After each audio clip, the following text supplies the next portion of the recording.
राज है हवाओं में। प्यार का रंग है फिजा। নমস্কার, কেমন আছেন সবাই? আমি কাকলি। আমার নতুন একটি ব্লগে আপনাদের অনেক অনেক স্বাগত। আজকে আমরা বাড়ি থেকে বেরিয়ে পড়েছি লেপচা জগতের উদ্দেশ্যে। আমাদের নিজের গাড়ি নিয়ে বেরিয়েছিলাম, মারুতি অল্টো 800 নিয়ে। সকাল 6টার সময় আমরা বেরিয়ে পৌঁছেছিলাম বিকেল 4:30 নাগাদ। সেই যাওয়ার পথে রাস্তার ধারে পেয়ে গেছিলাম একটি ধাবা। সেইখানে গিয়ে আমরা আমাদের সকালের খাবারটা খেয়ে নিয়েছিলাম। প্রত্যেকে খেয়েছিল পুরি সবজি এবং আমারও খুব ইচ্ছা করছিল ইডলি খেতে, তাই দুটো ইডলিও নিয়েছিলাম। সেই দোকানটি বেশ সুন্দর ছিল, সেখানে মিষ্টি থেকে কেক সব রকম খাবার পাওয়া যাচ্ছিল। সকলে মিলে খাবার খেয়ে নেওয়ার পর গুড্ডি একটা আইসক্রিম খাচ্ছিল। সেই খেতে খেতে এক মন্দিরের দিকে আমরা বেরিয়ে পড়েছিলাম। মন্দির দর্শন করার পরে রাস্তার দিকে আবার রওনা হলাম। যাওয়ার পথে আমরা দেখতে পেয়েছিলাম ময়ূর, খুব সুন্দর জায়গা। আর ময়ূর দেখার পর মনটা খুব ভালো হয়ে গেছিলো। নিউ জলপাইগুড়ি স্টেশনের দিকেই আমরা এগিয়ে যাচ্ছিলাম। লেপচা জগতের দূরত্ব সেখান থেকে প্রায় 70 কিমি। গাড়িতে যেতে যাওয়ার সময় লাগবে মোটামুটি 2 ঘন্টা থেকে 3 ঘন্টা।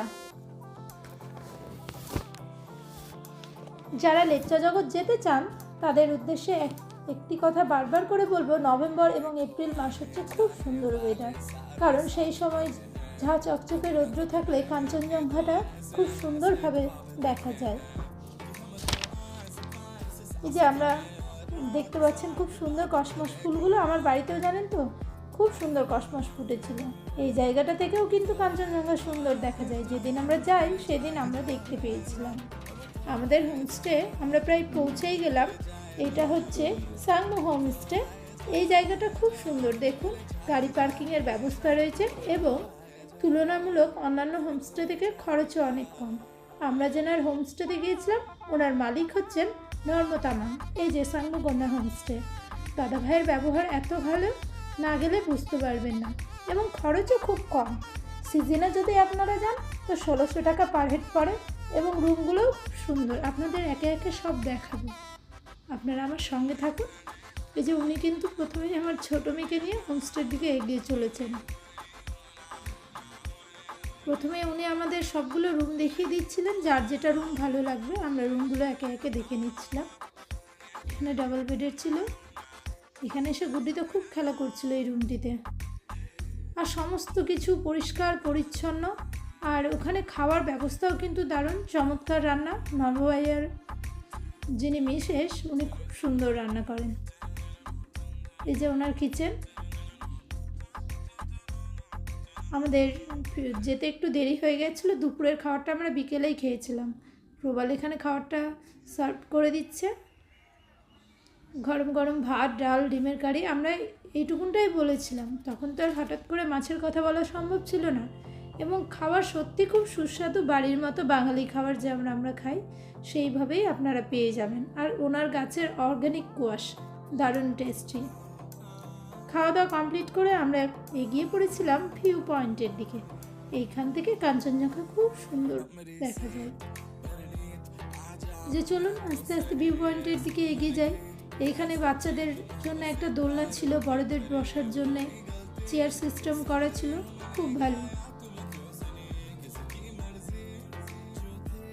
এই যে দেখুন কাঞ্চনজঙ্ঘা এই সময় দেখা যাচ্ছিল না, কারণ সন্ধে হয়ে গেছিল,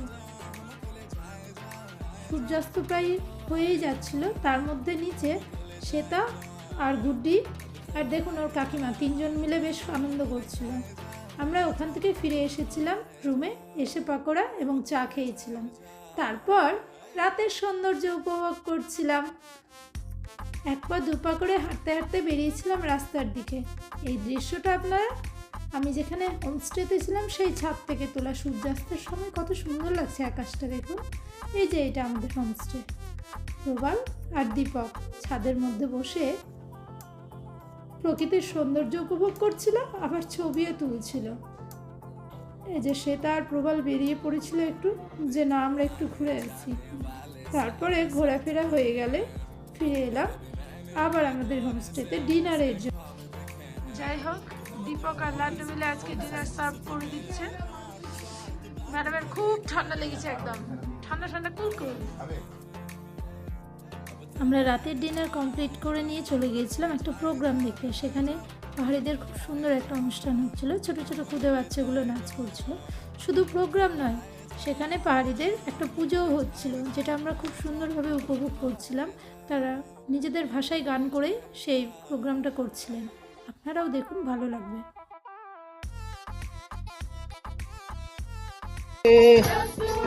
यी हजुरको घरमा ए रुपियाँ पैसा ए उनीमा रावण यी यसै घरको यी परेवा पंक्षी आहै उड्दा माखेरी यी आकाशै ढाकुन। তারপর আমরা রুমে ফিরে আসলাম, কারণ সকাল সকাল আমাদের খুব ইচ্ছে ছিল কাঞ্চনজঙ্ঘা আমরা দেখব। এই যে ঘুম থেকে উঠেই দেখুন চলে এসেছি। কী সুন্দর মনোরম পরিবেশ, চোখ জুড়ানো দৃশ্য। জানেন তো, পাহাড়ে গেলে সচরাচর 5বার 7বার গেলেও কাঞ্চনজঙ্ঘাকে এত সুন্দরভাবে দেখা যায় না। সে আমাদের সৌভাগ্য বলতে পারেন। যাই হোক, আমরা সুন্দরভাবে কাঞ্চনজঙ্ঘাকে দেখলাম। উনি দর্শন না দিলে তো আর ভাগ্যে জুটতো না। তারপর ওখান থেকে ফিরে এই যে প্রবাল ছবি তুলছিল, সবাই ছবি তুলতে ব্যস্ত। এসে ব্রেকফাস্ট আমরা করে নিলাম। গুড্ডি তো ম্যাগি নিয়েছিল, আর আমাদের জন্য নম্রভাই করেছিলেন লুচি এবং সবজি। খুব ভালো টেস্টি ইয়ামি খাবার সকালবেলা আমি সবাইকে দিয়ে দিচ্ছিলাম। এবং বৌদির কাছে একটা নতুন জিনিস পেয়েছিলাম, সেটা হচ্ছে জানেন তো, মেথির চাটনি। স্প্রাউট মেথিকে খুব সুন্দরভাবে লেবু দিয়ে আচার করা ছিল, আর একটা ছিল এমনি লেবুর আচার, সেটাও খুব টেস্টি। এই দেখুন, এটা প্রচণ্ড ভালো। এমনিতে তো আমরা মেথি খাই না, কিন্তু মেথির চাটনি একটু খাওয়া যেতেই পারে। আমি তো কয়েকদিন বেশ ভালোই খেয়েছি। খাওয়া দাওয়ার পর মনে হলো ছাদে গিয়ে একটু ভিডিও করব। তাই মেয়েকে বলেছিলাম যে আমায় একটু ভিডিও করে দাও। ও বেশ সুন্দরভাবে ক্যামেরা ধরেছিল আর বললো, মা এইভাবে শাড়িটা করে সুন্দরভাবে ঘোরো, আমি একটা ভিডিও করে দিই। মেয়ে ফটোগ্রাফার হলে কার না ভালো লাগে বলুন। আমি তো খুব মজা করেছি, খুব এনজয় করেছি সুন্দরভাবে। আর আমার খুব ইচ্ছে ছিল যে পাহাড়ে গিয়ে একদিন, এরপরে গেলে যে কোনো সময় পাহাড়ে গেলেই শাড়ি পরবো। সেই ইচ্ছেটাও আমার খুব পূরণ হয়েছে। আমি খুব আনন্দ পেয়েছি। সেইখান থেকে বেরিয়ে হোমস্টে থেকে নিচে আসলাম। দেখুন কি সুন্দর সুন্দর রংবাহারি ফুল, বিভিন্ন রং বেরঙের ফুল, খুব সুন্দর। এটা হচ্ছে পিঙ্ক ফুসিয়া। আমাদের এইদিকে না এই ফুলগুলো হয় না, ঠান্ডাতেই বেশ ভালো হয়। তারপরে আমরা বেরিয়ে পড়লাম হোমস্টে থেকে, কারণ আমাদের গন্তব্যস্থল ছিল, আমাদের গন্তব্যে আমরা পৌঁছানোর জন্য বেরিয়ে পড়েছিলাম। আমাদের গন্তব্য যেহেতু লেপচা জগৎ ছিল, সেইখান থেকে আমরা মানিকভঞ্জন হয়ে নিজেদের এই যে ল্যান্ড রোভার গাড়িটা বুক করে নিয়েছিলাম। পড়েছিল মোটামুটি 2500 টাকার মতো, কারণ পাহাড়ি রাস্তা এতটাই খাড়া ছিল যে এখানে কিন্তু এই গাড়িগুলোই বেশি ব্যবহার। এখান থেকে সান্দাকপুর দূরত্ব 31 কিলোমিটার। আর এই হচ্ছে ফরেস্ট অফিস, যেখান থেকে আপনারা যে কোনো গাড়ি যাতায়াতের জন্য সান্দাকফু অবধি বুক করে নিতে পারবেন। গাড়ি যারা এমনি সান্দাকফু ট্রেকিং করে যেতে চান, তাদের জন্য কিন্তু আই কার্ড জমা দিয়ে ফরেস্ট অফিসে কথা বলে গাড়ি রাখার জন্য 420 টাকা আর মাথা পিছু 120 টাকা জমা দিতে হয়। এই গাড়িগুলো কিন্তু এইরকমই বহুত পুরনো গাড়ি, তো মিনিমাম 74 বছর পুরনো গাড়ি হবে। রাস্তাগুলো দেখুন কি সুন্দর, মনে হচ্ছে যেন চীনের প্রাচীর দিয়ে ঘেরা। এই রাস্তা পেরিয়ে প্রাকৃতিক সৌন্দর্য উপভোগ করতে করতে আমরা পৌঁছে গিয়েছিলাম কিন্তু চিত্রে হয়ে মেঘমা, টংলু এবং টুমলিং দর্শন করেছিলাম। চলুন আমার সঙ্গে দেখুন এবং আপনারাও উপভোগ করুন সত্যি পাহাড় কত না সুন্দরী হয় আপন রূপে। এই যে একটু ভিডিওটা এইরকম হওয়ার কারণ হচ্ছে যে রাস্তার এত অবস্থা খারাপ ছিল, এই রাস্তার মধ্যে যেতে যেতে ভিডিও করতে হয়েছিল। আর কিছুক্ষণের মধ্যে আমরা মেঘমা পেরিয়ে পৌঁছে যাব। এই জায়গাটা কি সুন্দর দেখুন, এটা হচ্ছে কিন্তু টংলু। এখানে সুন্দর একটা লেক আপনাদের দেখালাম, প্রত্যেকের ছবি তুলছিল সুন্দর সুন্দর করে। আমরাও এই জায়গাটাতে ভীষণ আনন্দ পেয়েছি। দেখুন লেকের মধ্যে ওই হোমস্টেটার প্রতিবিম্ব, সেটা দাঁড়িয়েই ছিল আর গুড্ডি ওখানে বসে বসে খেলা করছিল। এই যে আমি বললাম আমার অমিতাভ বচ্চন, আমার খুব ইচ্ছে ছিল যে পাহাড় গিয়ে ওর সঙ্গে সুন্দরভাবে ভিডিও শ্যুট করব, এবং আমাকে হেল্প করেছিল ওরই এক বন্ধু দীপক। ও তো ভীষণ লাজুক, একদমই চায় না, কিন্তু আমি ওকে ছাড়িনি। বাবা বেড়াতে গেছি, ওখানেও যদি এইরকমভাবে সবসময় চুপচাপ থাকে ভালো লাগে নাকি? একটু তো আমার মতো আমার কর্তাকেও করা চাই, তাই না?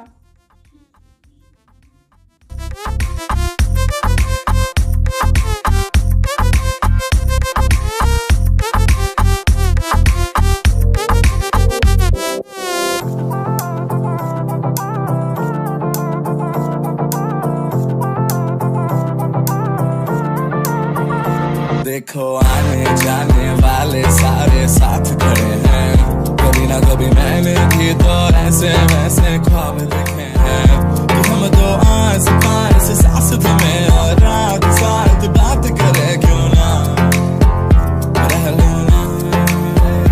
अब तो आए जा हमको ले जाए जा, अब तो आए जा हमको ले जाए जा।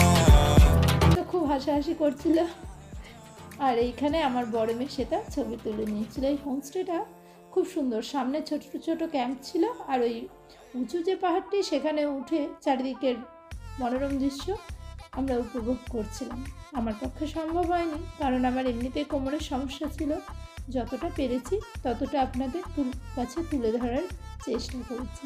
জানি না আপনাদের কেমন লাগলো, আমার তো ভীষণই ভালো লেগেছিল।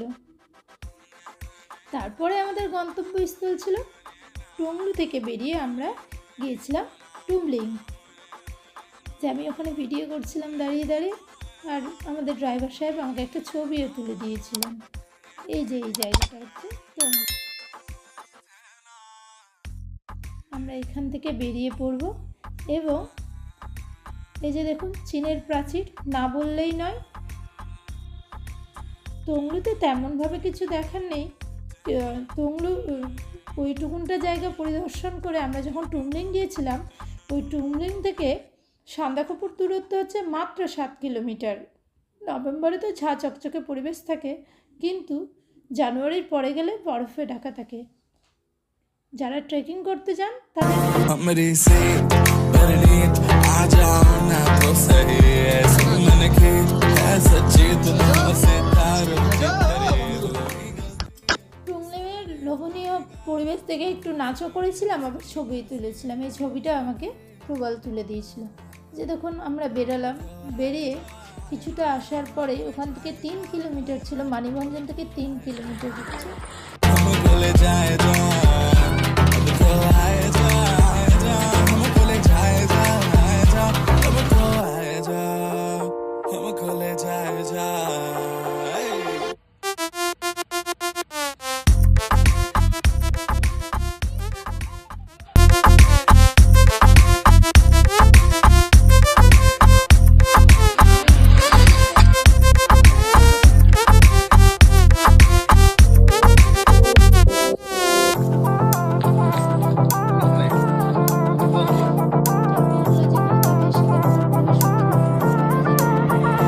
देखो आने जाने वाले सारे साथ खड़े हैं, कभी ना कभी নেপাল। আর এই দিকটা হচ্ছে লেপচা জগৎ, মানে টুমলিং টুংলু। রাতে ফিরে এসে কিছু ছবি তুলে নিয়েছিলাম, ওই যে ছোট্ট আমার ফটোগ্রাফার রয়েছে। তারপর ওখান থেকে ফিরে এসে পরের দিন বেরোবো বলে রাতে ডিনার কমপ্লিট করে নিয়েছিলাম। এটা হচ্ছে তমলু ভাইয়ার, নার্বু ভাইয়ার মিসেস এবং ওনার ভাই। আমরা বেরোচ্ছিলাম, হিসেবগুলো করে নিচ্ছিল। আমাদের মাথা পিছু যা খরচ হয়েছিল 3 জন মিলে 20,000 টাকার মতো, সমস্ত গাড়ি টাড়ি ধরে। তেমন একটা খুব বেশি খরচ হয়েছিল বলে মনে হয় না। যদি আপনাদের এই ভিডিওটি ভালো লেগে থাকে তাহলে প্লিজ লাইক, কমেন্ট এবং শেয়ার করে দেবেন, বেল আইকনটিকে প্রেস করে দেবেন। ভিডিওটি দেখার জন্য আপনাদের অসংখ্য অসংখ্য ধন্যবাদ। পাশে থাকবেন এই আশা করি। বাই।